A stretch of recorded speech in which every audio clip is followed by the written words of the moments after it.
কৃষ্ণ বন্ধুরা, কেউ চাইতে চাইতে মরে গেলেও তবুও মহাশিবরাত্রি না হওয়া পর্যন্ত এই জিনিসগুলো বাড়ি থেকে ভুলেও কাউকে দান করবেন না। তাহলে বন্ধুরা নিজেদের দুর্ভাগ্যকে আপনারা আপনাদের পরিবারে ডেকে নিয়ে আসবেন। কারণ ভগবান শিবের নামে পালন করা সর্বব্রতের মধ্যে এই মহাশিবরাত্রি সর্বশ্রেষ্ঠ।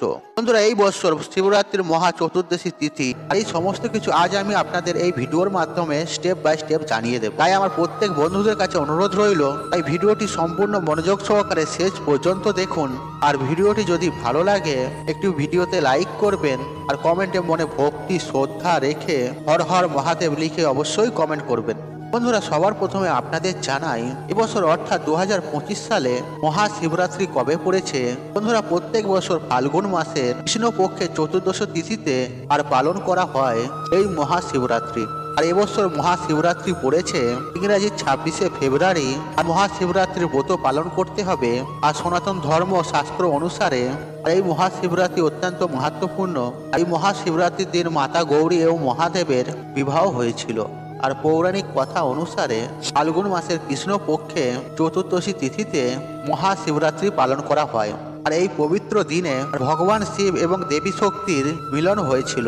বন্ধুরা, মহাশিবরাত্রি শাস্ত্র অনুসারে 4 প্রহরের পূজার বিধি রয়েছে। আর এই 4 প্রহরের পূজা ধর্ম, কর্ম, অর্থ আর মোক্ষ প্রাপ্তি হয়। বন্ধুরা, মহাশিবরাত্রির প্রথম প্রহরের পুজো সময় থাকবে ইংরাজি 26শে ফেব্রুয়ারি সন্ধ্যা 6টা 29 থেকে রাত্রি 9টা 34 মধ্যে। দ্বিতীয় প্রহরের পুজোর সময় থাকবে রাত্রি 9টা 34 থেকে রাত্রি 12টা 39 মধ্যে। আর তৃতীয় প্রহরের পুজোর সময় থাকবে ইংরাজি 27শে ফেব্রুয়ারি রাত্রি 12টা 39 থেকে ভোর 3:45 পর্যন্ত। চতুর্থ প্রহরের পুজোর সময় থাকবে ভোর 3:30 থেকে সকাল 6টা 30 মধ্যে। যে বন্ধুরা, মহাশিবরাত্রিতে মহা দুর্লভ যোগ সৃষ্টি হচ্ছে। আর মহাশিবরাত্রিতে সূর্য, চন্দ্র ও শনি বিশেষ ত্রিগয়ী যোগ তৈরি হচ্ছে। আর এই শুভ যোগ সফলতা ও সমৃদ্ধির প্রতীক। আর মহাশিবরাত্রির দিন শিব যোগ ও সিদ্ধি যোগ তৈরি হচ্ছে। আর এই শুভ যোগে করা পুজো অর্চনা এছাড়াও যে কোনো মনস্কামনা খুব তাড়াতাড়ি পূর্ণ করা যায়। এছাড়াও মহাশিবরাত্রির দিন অমৃত সিদ্ধি যোগ তৈরি হচ্ছে। আর এই শুভ যোগের কাজ বা ব্রতের ফল কয়েক গুণ অধিক বেশি লাভ করা যায়। আর মহাশিবরাত্রির দিন সমস্ত নিয়ম বিধি মেনে ভগবান শিবের পূজা অর্চনা করলে জীবনে খুশি এবং সুখ সমৃদ্ধিতে ভরে ওঠে। এর সাথে সাথে সমস্ত দুঃখের নিবারণ হয়। আর মহাশিবরাত্রির পবিত্র দিনে অবশ্যই শিবলিঙ্গের অভিষেক করবেন। আর শিব পুরাণে বলা হয়েছে দুধ, দই, ঘি, মধু আর গঙ্গা জল এই পঞ্চামৃত দিয়ে ভগবান শিবের অভিষেক করলে ভগবান শিব অত্যন্ত প্রসন্ন হয়ে যান। আর এই সময়ে মাতা পার্বতী এবং দেবাদিদেব মহাদেব এই মর্তলোকে ভ্রমণ করে। আর এই সময়ের মধ্যে বন্ধুরা, আপনার বাড়িতে থাকা এই জিনিসগুলি দান করে নিজেদের দুর্ভাগ্যকে কিন্তু একদমই ডাকবেন না। কারণ এই সময়ে বন্ধুরা, আপনার বাড়িতে থাকা এই জিনিসগুলি দান করলে মানুষের সৌভাগ্যের নাশ হয়ে যায় আর জীবনে এসে পড়ে চরম ভয়ঙ্কর দুর্ভাগ্য। তাই বন্ধুরা, আপনাদেরকে সতর্ক করা এটা আমাদের কর্তব্য। তাই বন্ধুরা, এই প্রসঙ্গে জানার আগে আপনাদের বলে রাখি, আপনি যদি আমাদের এই চ্যানেলে নতুন হয়ে থাকেন তাহলে চ্যানেলটি অবশ্যই সাবস্ক্রাইব করুন এবং পাশে থাকা নোটিফিকেশন বেল আইকনটি ক্লিক করুন। চলুন বন্ধুরা, এবার মূল আলোচনায় প্রবেশ করা যাক। তবে মূল আলোচনায় প্রবেশ করার আগে মনের ভক্তি শ্রদ্ধার সাথে কমেন্টে হর হর মহাদেব অবশ্যই লিখুন।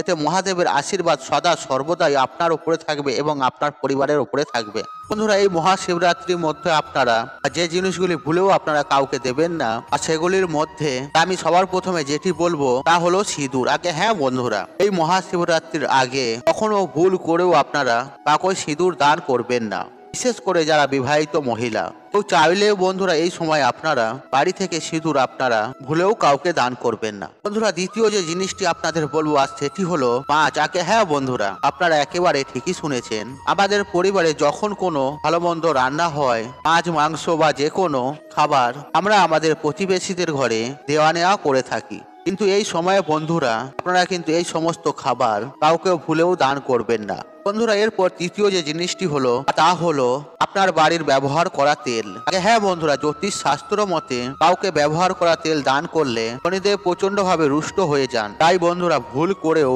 মহাশিবরাত্রি হওয়ার আগে এই তেল আপনারা কাউকে দান করবেন না।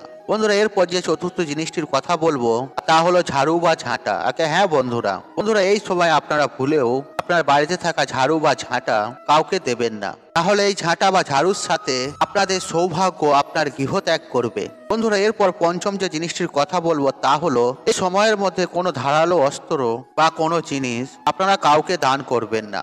এছাড়াও কোনো প্লাস্টিকের তৈরি জিনিস আপনারা এই সময় ভুলেও দান করবেন না। আর এতে পরিবারের সুখ শান্তি সমৃদ্ধি কিন্তু একেবারে নষ্ট হয়ে যায়। এরপর যে জিনিসটির কথা বলবো আর তা হলো কোনো বাসি বা পচা খাবার। বন্ধুরা, আপনারা প্রত্যেকেই জানি যে খাদ্য দান মহাদান, কিন্তু যদি আমাদের বেঁচে যাওয়া খাবার বা পচা বাসি খাবার কোনো অসহায় ব্যক্তিকে যদি দান করা হয়, তাহলে এটা মনে করা হয় যে মাতা অন্নপূর্ণাকে অপমান করার সময়। তাই এই ভুল কিন্তু আপনারা জেনে বুঝে বা অজান্তে কখনোই করবেন না। এর ফলে আপনার সংসারে চরম ভয়ঙ্কর দারিদ্রতা যেমন আসবে, ঠিক তেমনই জীবনে দুঃখ কষ্ট জ্বালা যন্ত্রণা বিপদ আপদ চতুর্দিক থেকে আষ্টে পৃষ্ঠে ঘিরে ধরবে। তাই বন্ধুরা, নিজের হাতে নিজের সংসারকে কখনোই শেষ করবেন না। এই বিষয়গুলি মেনে চলার চেষ্টা করবেন, এতে আপনার মঙ্গল, আপনার পরিবারের মঙ্গল। বন্ধুরা, আরেকটি বিষয় নিয়ে আপনাদের বলে রাখি, আমরা রাস্তাঘাটে না বুঝে অনেক কিছু কাজ করে ফেলি। তাতে কি হয় বন্ধুরা, মঙ্গলের জায়গায় অমঙ্গল চলে আসে। আর কিন্তু রাস্তার মধ্যে যদি টাটকা তাজা বেল পাতা পড়ে থাকতে দেখেন, এই বেলপত্র হয়তো কোনো ব্যক্তি পেরে নিয়ে আপনাদের আগে চলে গেছে এবং সেই ব্যক্তির কাছ থেকে দু একটা বেলপত্র রাস্তায় পড়ে গেছে, তাহলে সেটা কখনো দেখে চলে যাবেন না বা পা দিয়ে এই বিল্লপত্র ডিঙিয়ে যাবেন না। আপনারা ওই বেল পাতাটির কাছে দাঁড়াবেন। বন্ধুরা, শাস্ত্র মতে একটি কথা উল্লেখ করা রয়েছে, আর তা হলো দেবগরিত। এই দেবগরিত কথার অর্থটি হলো রাস্তাতে কিছু কুড়িয়ে পাওয়া। বন্ধুরা, সাধারণত আমরা এগুলো প্রয়োগ করি না, কারণ এগুলি শাস্ত্র কথা। শাস্ত্রের একটি কথা দেবগরি, আর এর অর্থ হলো রাস্তা থেকে ভালো ভালো শুভ কিছু জিনিস কুড়িয়ে পাওয়া। যেমন রাস্তাতে যদি বেল পাতা ও তুলসী পাতা, টাকার ব্যাগ কিংবা খালি টাকা পয়সা পড়ে থাকা, এগুলি অত্যন্ত শুভ। যাই হোক বন্ধুরা, আমি এক এক করে প্রত্যেকটি জিনিসের বিষয়ে জানিয়ে রাখছি। আর সর্বপ্রথম হলো বেল পাতা। হ্যাঁ বন্ধুরা, টাটকা তাজা বেল পাতা। আপনারা দেখলেই বুঝতে পারবেন সেই বেল পাতা আপনারা কি করবেন। যদি পড়ে থাকতে দেখেন, তাহলে সেই বেল পাতাটা আপনারা তৎক্ষণাৎ তুলে নিয়ে আসবেন। হ্যাঁ বন্ধুরা, আপনারা যদি এই বেল পাতা আপনাদের বাড়িতে নিয়ে আসেন, তাহলে আপনি সুনিশ্চিত হয়ে যান যে দেবাদিদেব মহাদেবের আশীর্বাদ আপনার এবং আপনার পরিবারের ওপরে আসতে চলেছে। বন্ধুরা, এই বেল পাতাটি বাড়িতে তুলে নিয়ে আসার পর গঙ্গা জল দিয়ে ভালো করে ধুয়ে নেবেন। বন্ধুরা, আমরা বিল্লপত্র প্রত্যেকেই দেখেছি, 3টে পাতা বিশিষ্ট একটি পত্র, দুই সাইডে 2টি পাতা থাকে এবং মধ্যে একটি লম্বা বড় পাতা থাকে। ওই মধ্যে লম্বা বড় পাতাটিকে কি করবেন, সাদা চন্দন দিয়ে আপনাদের মনের ইচ্ছে ওই বিল্লপত্রই আপনারা লিখবেন। কিন্তু এখন প্রশ্ন হলো, আপনারা লিখবেন কিভাবে? বন্ধুরা, আপনাদের গৃহে যদি ময়ূরের পালক থেকে থাকে, তাহলে আপনারা ময়ূরের পালক দিয়ে ও সাদা চন্দনের সাহায্যে আপনাদের মনের একটি ইচ্ছা আপনারা লিখবেন। আর যদি ময়ূর পালক বাড়িতে না থেকে থাকে, তাহলে ধূপকাঠি দিয়েও আপনারা লিখতে পারেন, আপনাদের মনের ইচ্ছাগুলিকে লিখতে পারেন। বন্ধুরা, আপনাদের মনস্কামনা লেখার পর সেই বেলপত্রটি দেবাদিদেব মহাদেবের মাথায় নিবেদন করে দেবেন। আর যদি শুকনো বেলপাতা হয় বা বাসি বেলপাতা হয়, তাহলে সেক্ষেত্রে ওই বেলপাতাটি নেবেন না এবং ওই বেলপাতা বাড়িতে নিয়ে এসে দেবাদিদেব মহাদেবের কাছেও চড়াবেন না। বন্ধুরা, যে বেলপত্রটি দেবাদিদেব মহাদেবের মাথায় আপনারা অর্পণ করেছিলেন, আর সেই বেলপাতাটি দেবাদিদেব মহাদেবের পুজো আরাধনা হয়ে যাবার পর আপনাদের আলমারিতে যেখানে টাকা পয়সা রাখেন সেখানে রেখে দেবেন। আর তা যদি না হয়, আপনাদের মানি ব্যাগ বা পার্সে রেখে দেবেন, যে মানি ব্যাগে আপনারা টাকা পয়সা রাখেন। তাহলে আমি সুনিশ্চিতভাবে আপনাদের বলতে পারি যে দেবাদিদেব মহাদেবের আশীর্বাদ আপনাদের সঙ্গে সাথে থাকবে। বন্ধুরা, এরপর দ্বিতীয় যে জিনিসটির কথা বলবো তা হলো তুলসী পাতা। এই তুলসী পাতা রাস্তায় পড়ে থাকতে দেখলে এই একই কাজ করবেন, মারিয়ে পা দিয়ে চলে যাবেন না ও ডিঙিয়ে যাবেন না। আর এই তুলসী পাতাটাকে ভালোভাবে সযত্নে বাড়িতে নিয়ে এসে গঙ্গা জল দিয়ে ধুয়ে গুড় বা ভিজে ছোলা ভগবানকে ভোগে লাগাবেন। হ্যাঁ বন্ধুরা, ওই তুলসী পাতাটি দিয়ে ভগবানের কাছে ভোগ নিবেদন করবেন। তারপর আপনারা ওই গুড় বা ছোলার সঙ্গে তুলসী পাতাটি খেয়ে জল খেয়ে নেবেন। তা আপনারা যখন প্রভুর পুজো আরাধনা করবেন, তখন আপনাদের মনোবাসনা মনের ইচ্ছা স্বয়ং পরমেশ্বর ভগবান শ্রীকৃষ্ণের উদ্দেশ্যে জানাবেন। বন্ধুরা, এরপর যে তৃতীয় জিনিসটির কথা বলবো তা হলো লাল সুতো। হ্যাঁ বন্ধুরা, লাল সুতোর ঘুঁটি আপনারা যদি রাস্তায় পড়ে থাকতে দেখেন, তাহলে আপনারা সেই লাল সুতোর ঘুঁটিটা আপনারা বাড়িতে নিয়ে চলে আসবেন এবং আপনাদের বাড়িতে যেখানে তুলসী মঞ্চ আছে, সেই তুলসী মঞ্চে তুলসী গাছের গোড়ায় মাটিতে একটু গর্ত করে সেখানে পুঁতে দেবেন। এরপর মনের ইচ্ছা মনোবাসনা মনস্কামনা মাতা তুলসী মহারানীকে জানাবেন। দেখবেন সুনিশ্চিতভাবে আপনাদের মনস্কামনা পূর্ণ হবে। বন্ধুরা, এরপর চতুর্থ যে জিনিসটি আর তা হলো খুচরো টাকা পয়সা।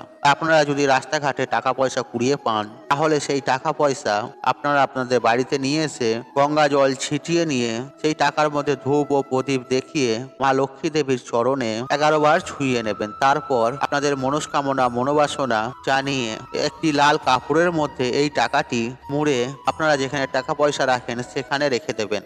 দেখবেন টাকা পয়সা আসবে ঝড়ের মতো। আর বন্ধুরা, আপনারা যদি বেশি পয়সা কুড়িয়ে পান, 5,000, 10,000, তাহলে তার থেকে একটি নোট বার করে নিয়ে আপনারা একই পদ্ধতিতে আলমারিতে রেখে দেবেন। আর বাকি টাকা ভালো কোনো কাজে খরচ করবেন। বন্ধুরা, এর ফলে দেখবেন সব সমস্যা যেমন দূর হবে, ঠিক তেমনই টাকা পয়সা ঝড়ের মতো আসবে। আর আপনারা যদি মানি ব্যাগ সহ কুড়িয়ে পান, মানি ব্যাগটি তাহলে ভালো কোনো পবিত্র স্থানে রেখে দেবেন আর টাকাগুলো বার করে নিয়ে আসবেন।